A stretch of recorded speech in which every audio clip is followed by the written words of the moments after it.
A Tale of Two Cities by Charles Dickens, Book 2, Chapter 10.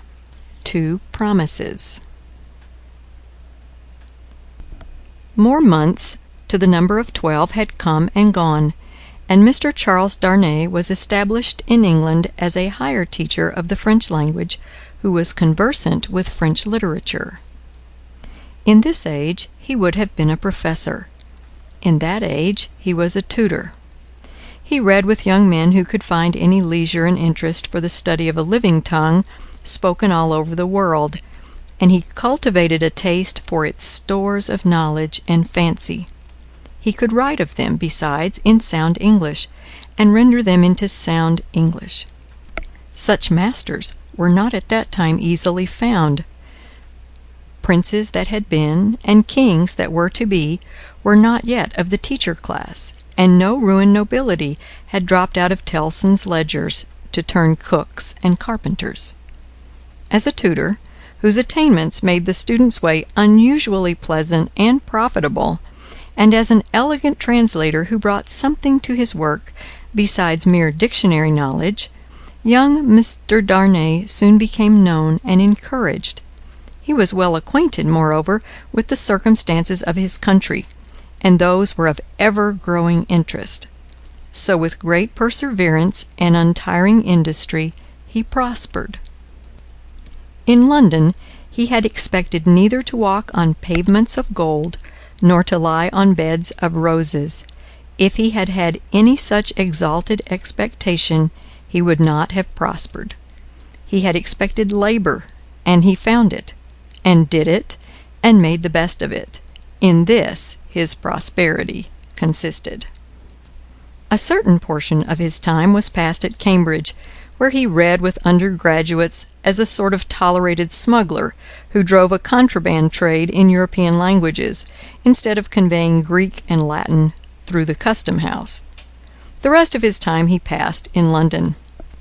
Now, from the days when it was always summer in Eden to these days when it is mostly winter in fallen latitudes, the world of a man has invariably gone one way, Charles Darnay's way, the way of the love of a woman. He had loved Lucie Manette from the hour of his danger. He had never heard a sound so sweet and dear as the sound of her compassionate voice. He had never seen a face so tenderly beautiful as hers when it was confronted with his own on the edge of the grave that had been dug for him. But he had not yet spoken to her on the subject.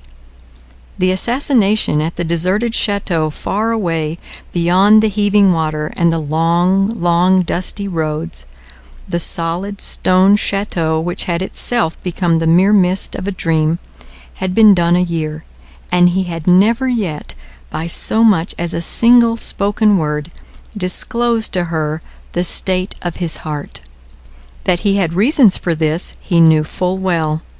It was again a summer day when, lately arrived in London from his college occupation, he turned into the quiet corner in Soho, bent on seeking an opportunity of opening his mind to Dr. Manette.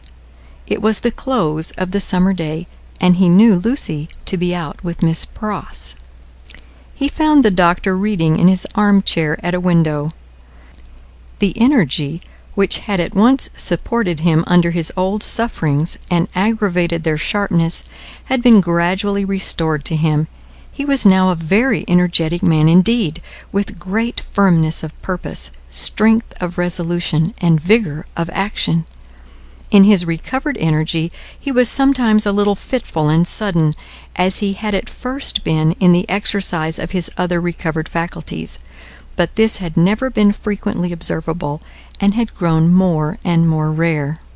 He studied much, slept little, sustained a great deal of fatigue with ease, and was equably cheerful. To him now entered Charles Darnay, at sight of whom he laid aside his book and held out his hand. "Charles Darnay, I rejoice to see you. We have been counting on your return these 3 or 4 days past. Mr. Stryver and Sidney Carton were both here yesterday, and both made you out to be more than due."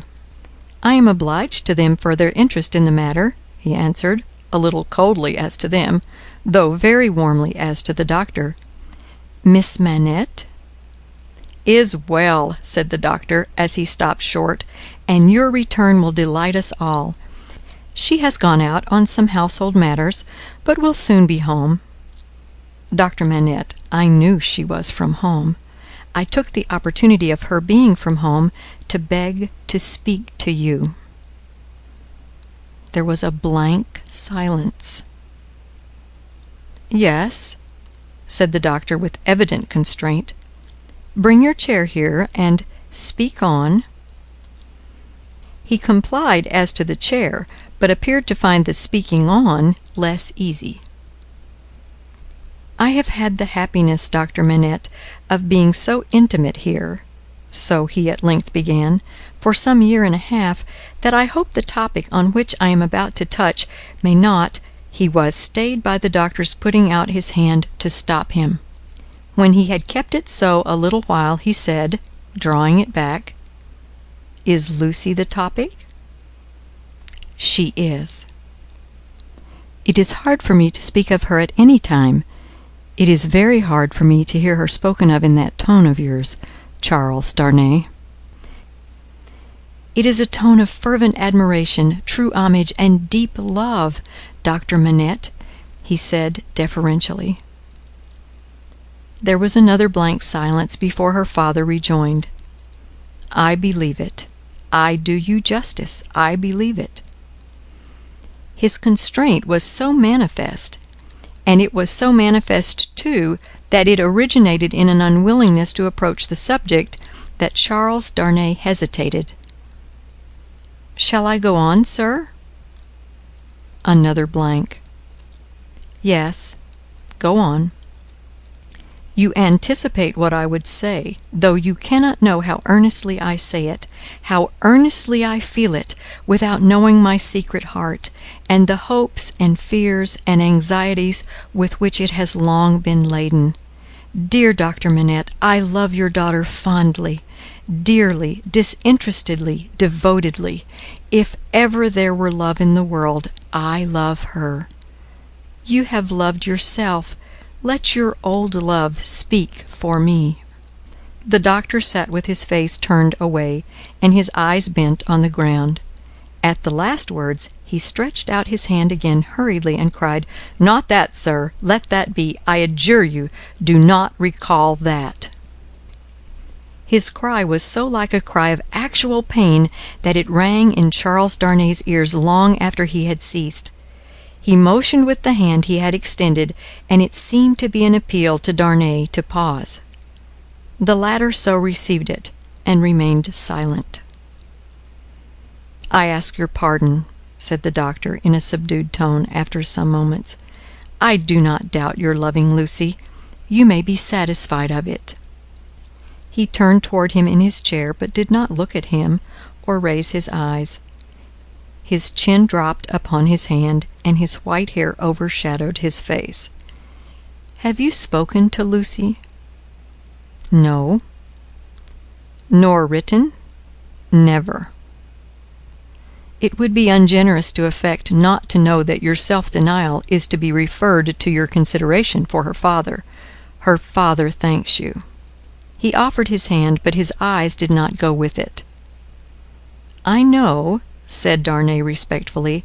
"How can I fail to know, Dr. Manette, I who have seen you together from day to day, that between you and Miss Manette there is an affection so unusual, so touching, so belonging to the circumstances in which it has been nurtured, that it can have few parallels, even in the tenderness between a father and child.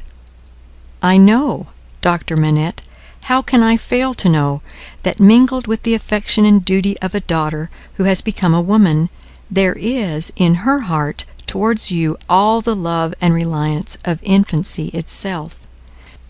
I know that, as in her childhood she had no parent, so she is now devoted to you with all the constancy and fervor of her present years and character, united to the trustfulness and attachment of the early days in which you were lost to her.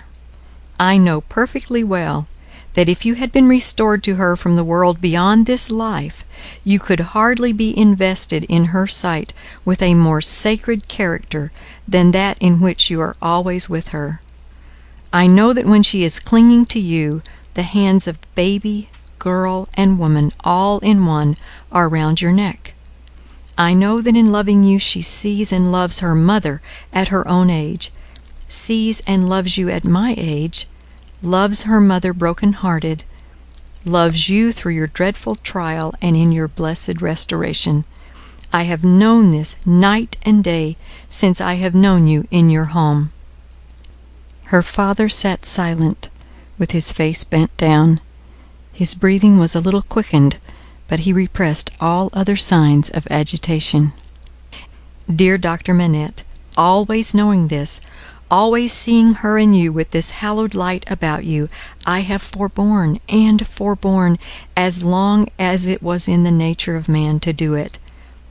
I have felt, and do even now feel, that to bring my love, even mine, between you, is to touch your history with something not quite so good as itself. But I love her. Heaven is my witness that I love her. "I believe it," answered her father mournfully. "I have thought so before now. I believe it." "But do not believe," said Darnay, upon whose ear the mournful voice struck with a reproachful sound, "that if my fortune were so cast as that, being one day so happy as to make her my wife, I must at any time put any separation between her and you, I could or would breathe a word of what I now say. Besides that, I should know it to be hopeless. I should know it to be a baseness. If I had any such possibility, even at a remote distance of years, harbored in my thoughts, and hidden in my heart, if it ever had been there, if it ever could be there, I could not now touch this honored hand." He laid his own upon it as he spoke. "No, dear Dr. Manette, like you, a voluntary exile from France. Like you, driven from it by its distractions, oppressions, and miseries.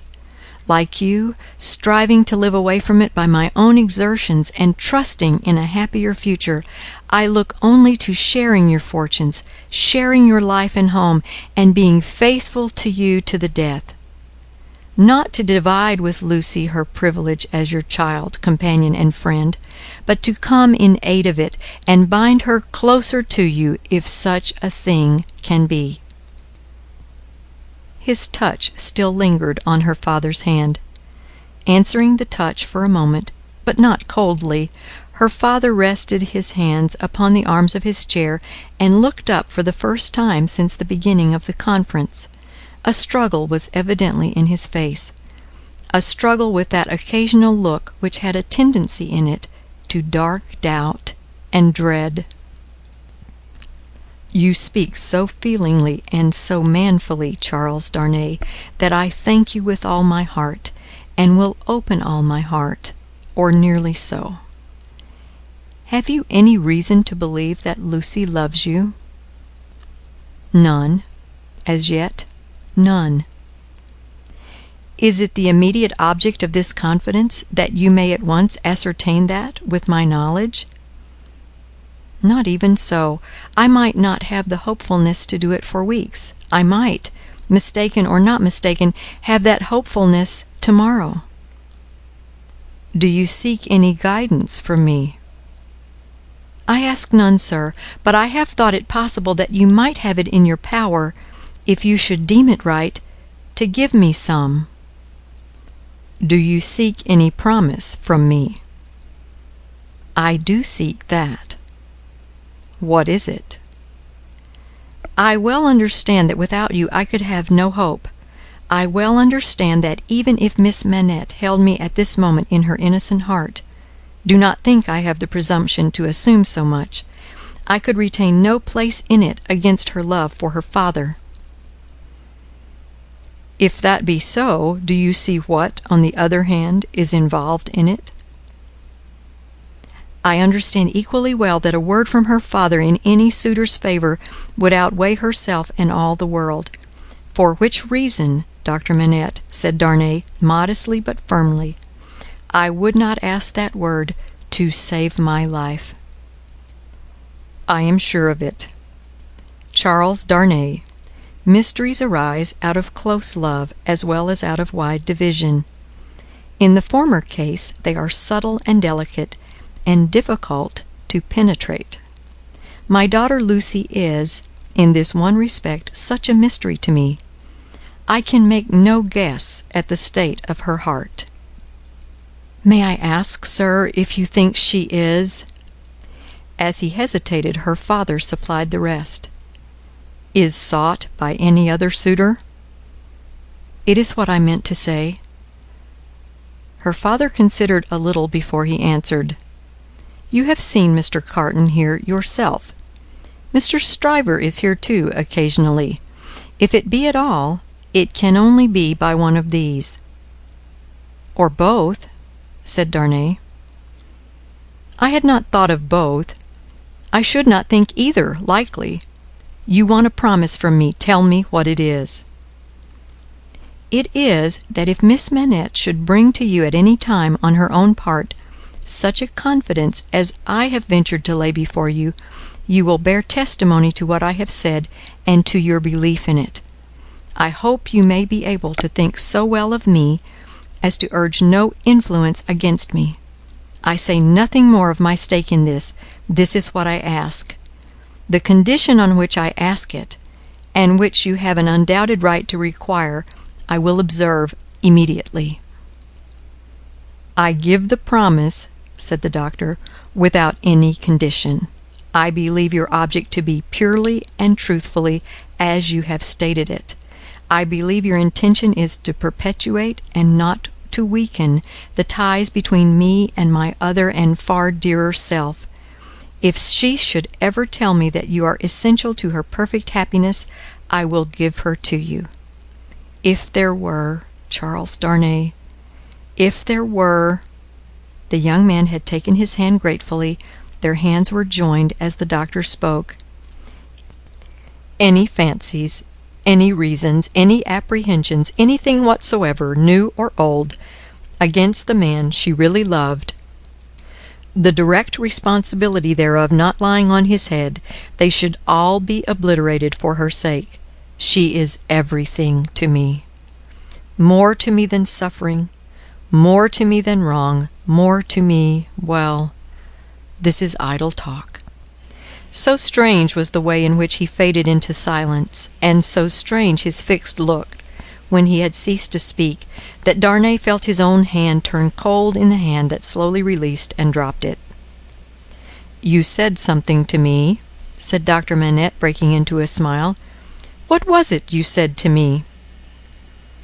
He was at a loss how to answer until he remembered having spoken of a condition. Relieved as his mind reverted to that, he answered, Your confidence in me ought to be returned with full confidence on my part. My present name, though but slightly changed from my mother's, is not, as you will remember, my own. I wish to tell you what that is and why I am in England. Stop, said the doctor of Beauvais. I wish it, that I may the better deserve your confidence and have no secret from you. Stop! For an instant the doctor even had his two hands at his ears, for another instant even had his two hands laid on Darnay's lips. Tell me when I ask you, not now. If your suit should prosper, if Lucy should love you, you shall tell me on your marriage morning. Do you promise? Willingly. Give me your hand. She will be home directly, and it is better she should not see us together tonight. Go. God bless you. It was dark when Charles Darnay left him, and it was an hour later and darker when Lucy came home. She hurried into the room alone, for Miss Pross had gone straight upstairs, and was surprised to find his reading-chair empty. "My father!" she called to him. "Father, dear!" Nothing was said in answer, but she heard a low hammering sound in his bedroom. Passing lightly across the intermediate room, she looked in at his door and came running back frightened, crying to herself with her blood all chilled, "What shall I do? What shall I do?" Her uncertainty lasted but a moment. She hurried back and tapped at his door and softly called to him. The noise ceased at the sound of her voice, and he presently came out to her, and they walked up and down together for a long time. She came down from her bed to look at him in his sleep that night. He slept heavily, and his tray of shoemaking tools and his old unfinished work were all as usual. End of Book 2, Chapter 10.